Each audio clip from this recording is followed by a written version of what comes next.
إلا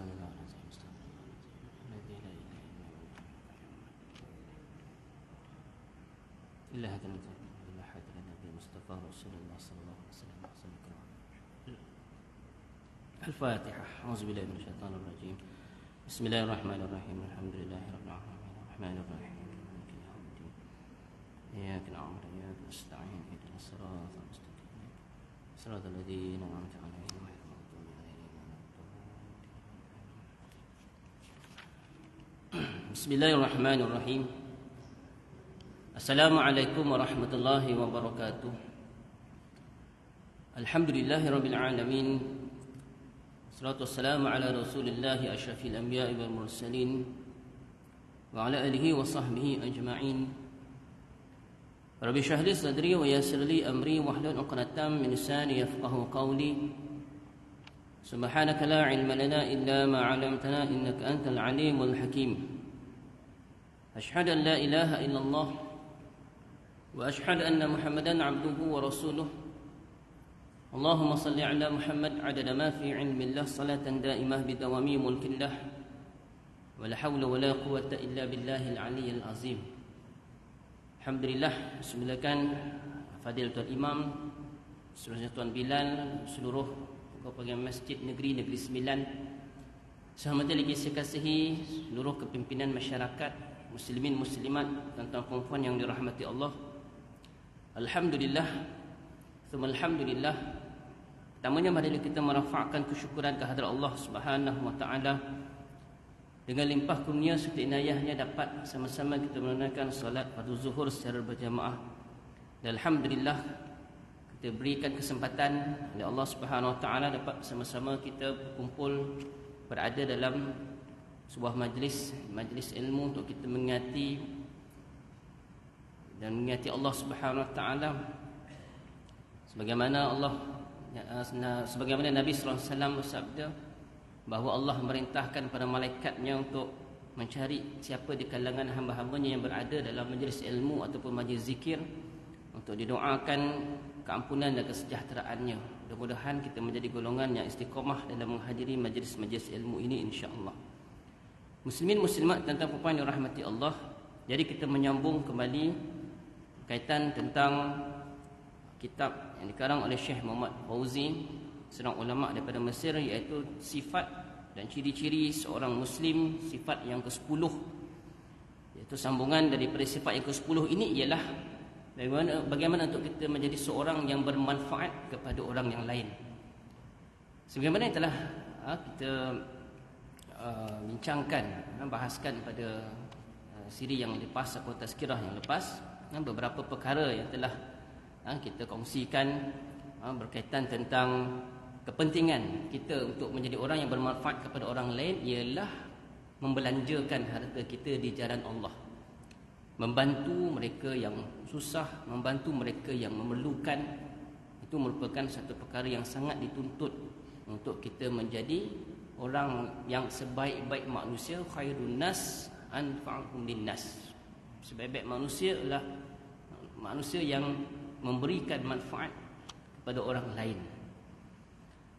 Dan begitu juga kita akan menyambung perkara yang untuk kita menjadikan bermanfaat kepada orang lain ialah kita akan lihat beberapa hadis Nabi SAW satu persatu yang saya akan huraikan berkaitan tentang kebaikan yang perlu untuk kita lakukan, amalan yang perlu untuk kita lakukan yang memberikan suatu pahala dan ganjaran yang besar di sisi Allah Subhanahu wa taala.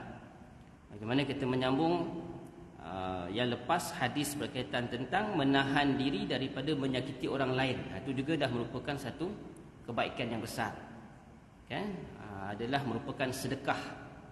Orang yang menahan dirinya daripada menyakiti orang lain ataupun membuatkan orang lain rasa tak suka, itu juga dikira sebagai satu sedekah. Apa lagi yang dinilai sebagai sedekah di sisi Allah Subhanahu wa taala? Jadi ini sambungan kita, iaitu daripada hadis Nabi sallallahu alaihi wasallam, yasbahu fi'lu kulli sulami mifsalu min ahadikum sadaqah, fakulu tasbihah sadaqah, wa kullu tahmidatin sadaqah, wa amrun bima'rufin sadaqah, wa nahyu an munkarin sadaqah, wa kullu tahlilatin sadaqah wa kullu takbiratin sadaqah wa yujzi min dhalika raka'atani yarka'uha min ad-duha.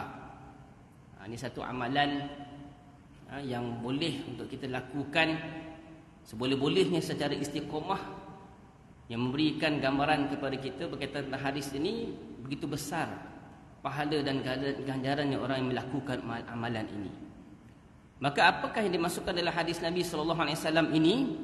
Setiap gerak tulang-tulang sendi kamu adalah sedekah. Begitu jugalah dengan tasbih, tahmid.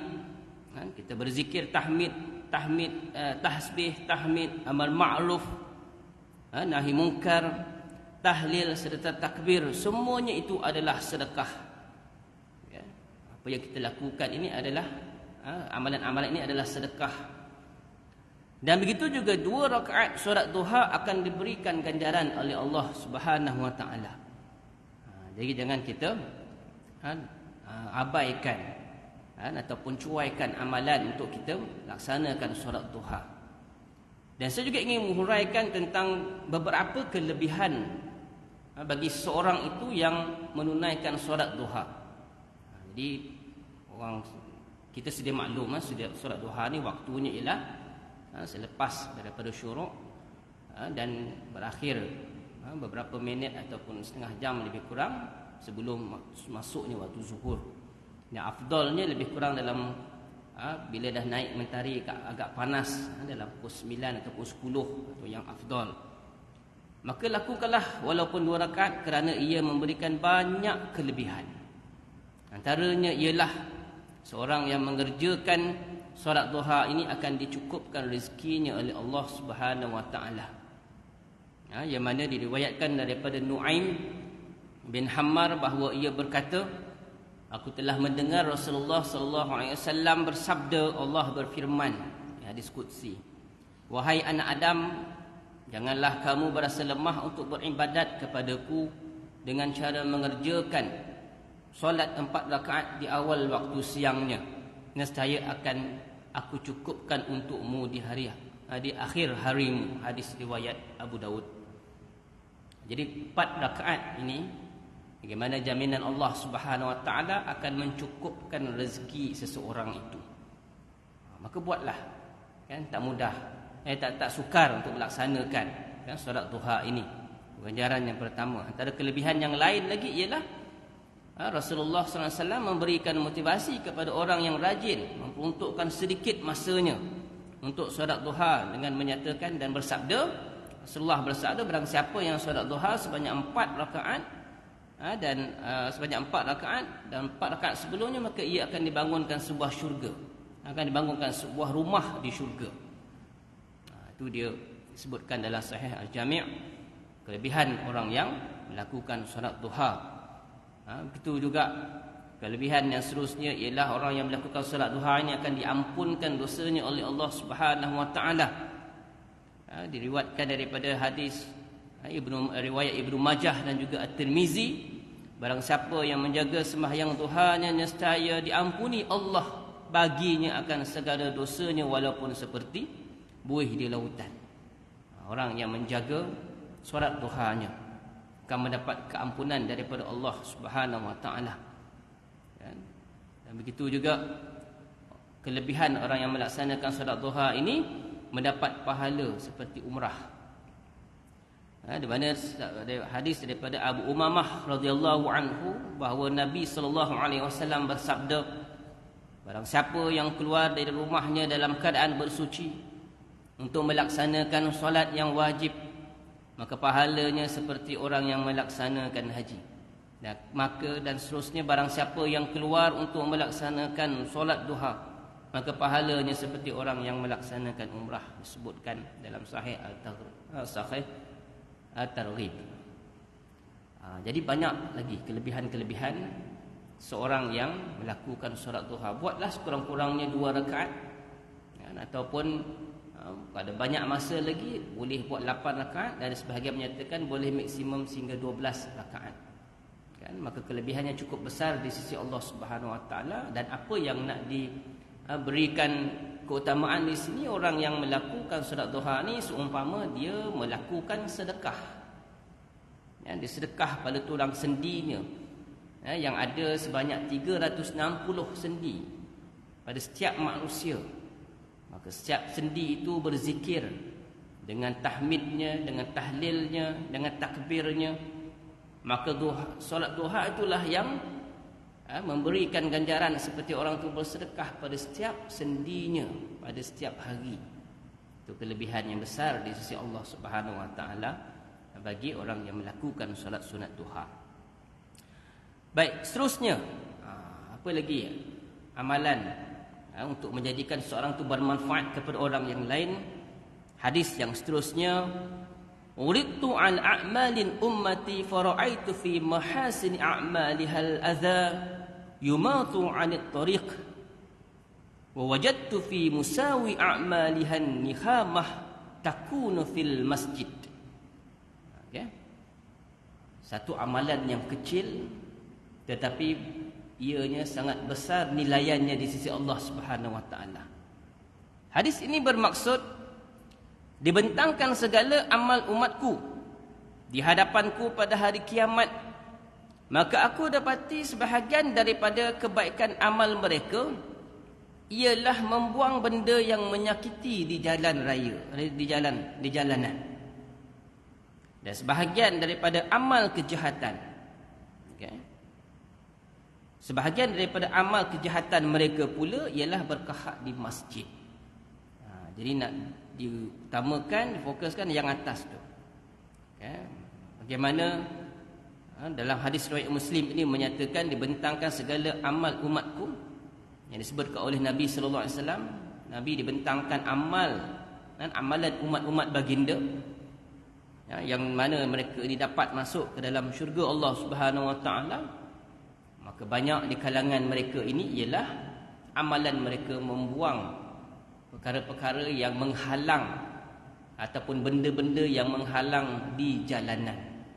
Ianya remeh, ianya mudah, tapi nilaiannya di sisi Allah cukup tinggi, ya, sehingga Rasulullah melihat ini dia amalan-amalan umatku, okay, yang banyak melayakkan dia masuk syurga dengan amalan yang sedikit, amalan yang kecil, okay. Dalam sebuah hadis Nabi sallallahu alaihi wasallam juga ada menyatakan daripada riwayat Abu Hurairah, aku telah melihat seseorang yang bersenang-senang di dalam syurga. Kerana apa? Kerana disebabkan dia boleh bersenang lenang di syurga, amalannya ataupun ibadah yang dilakukan ialah membuang kayu yang berjuntai di jalan, yang mana kayu tersebut mengganggu orang yang lalu lalang. Kalau kita tengah naik kenderaan, kan, ada halangan ranting, dahan pokok ke apa ke, berhenti sekejap, alihkan. Itulah amalan yang besar nilainya di sisi Allah Subhanahu Wa Taala, walaupun benda tu taklah berat mana, taklah susah mana, tapi inilah yang diperlihatkan oleh Rasulullah ketika dibentangkan amalan umat Nabi Muhammad sallallahu alaihi wasallam. Okay? Dan seterusnya itu amalan yang kedua, untuk petang ini. Apa lagi yang bermanfaat kepada orang lain?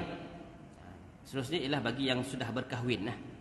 Okay, disebutkan dalam hadis Nabi sallallahu alaihi wasallam, wa fi bid'i faraji ahadikum sadaqah. Apa lagi yang dinamakan sedekah?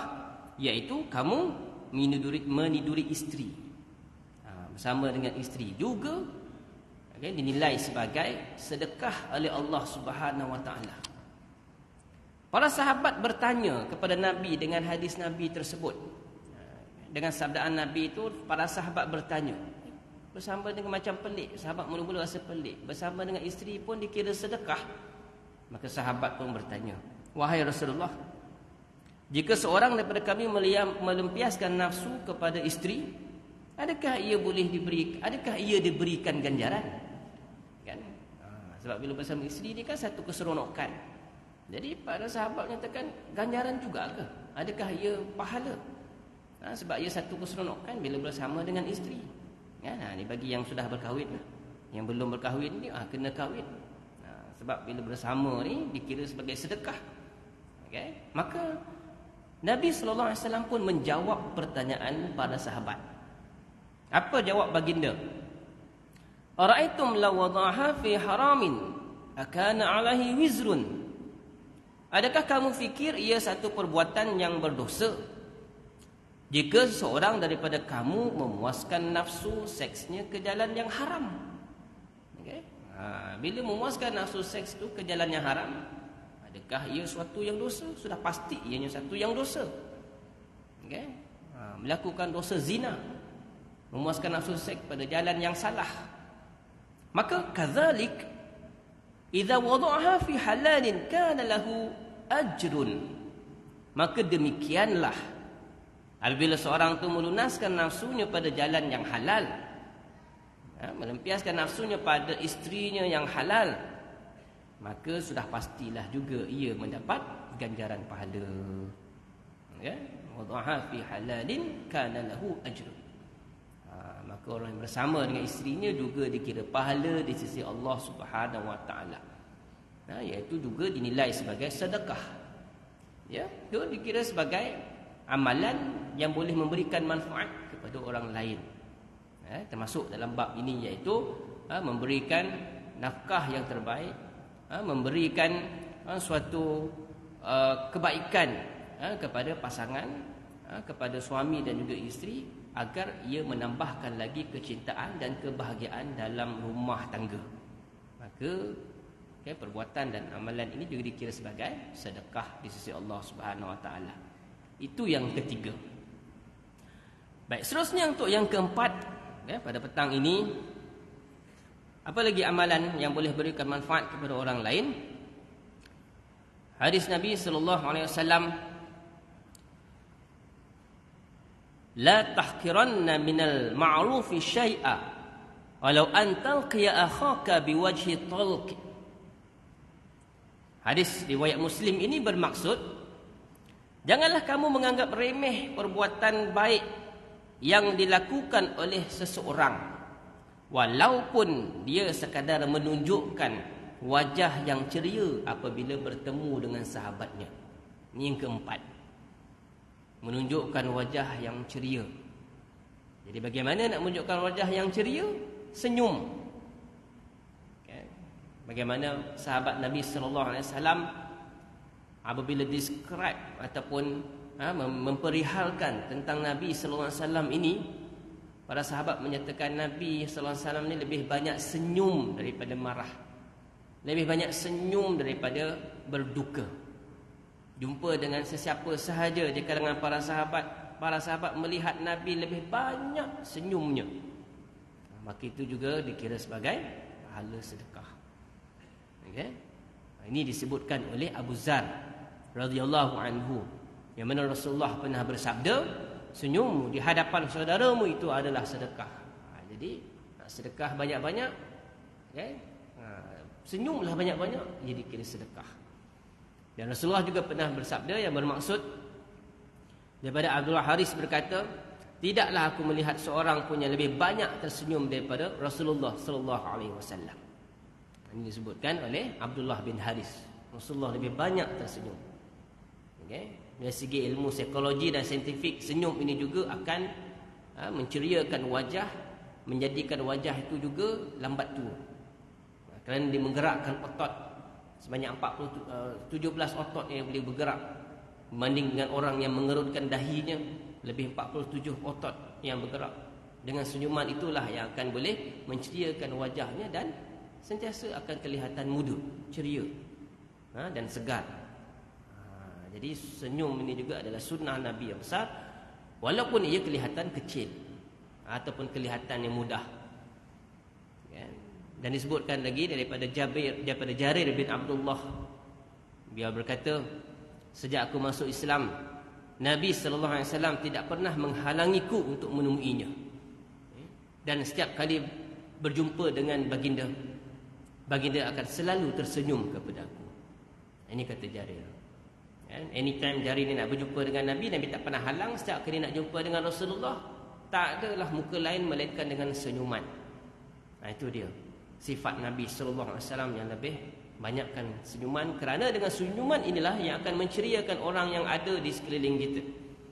Orang yang resah, gelisah, tengok muka senyum, kan, dapatlah sedikit ketenangan. Kita membantu sekurang-kurangnya orang yang ada masalah dengan senyuman kita ini. Walaupun kita sendiri ada masalah, kita senyumlah. Kerana Allah lebih maha mengetahui tentang masalah kita. Kan? Allah maha mengetahui.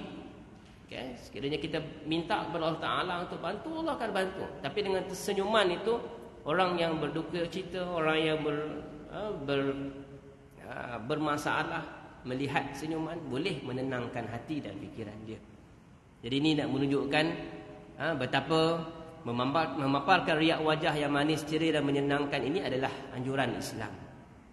Itu dia perkara yang keempat. Dan yang terakhir juga melibatkan kepada perkara yang kecil tetapi besar pahalanya di sisi Allah Subhanahu Wa Taala, ya, iaitu daripada hadis Nabi sallallahu alaihi wasallam muttafaqun alaih, ya nisa'al muslimat, wahai para muslimat, la tahkirunna jarata jaratha walau farasna syatan. Janganlah kamu menganggap remeh perbuatan jiran kamu yang bersedekah walaupun sekadar dengan kaki kambing. Ini juga antara perkara kecil yang jangan dianggap remeh. Kan? Janganlah anggap bagi 3 biji kurma aja, kan? Bagi kecil, jangan anggap remeh. Okay? Jadi Nabi ini melarang juga orang yang meremeh-remehkan pemberian orang walaupun sekecil mana pemberiannya. Ia tetap besar di sisi Allah Subhanahu Wa Taala, kerana yang pentingnya ialah keikhlasan. Kan? Orang yang sedekah 10 sen, 10 sen je dia bagi. Jangan remehkan. Ini pesan Nabi. Nabi pesan jangan meremehkan orang yang memberikan sedekah walaupun kecil.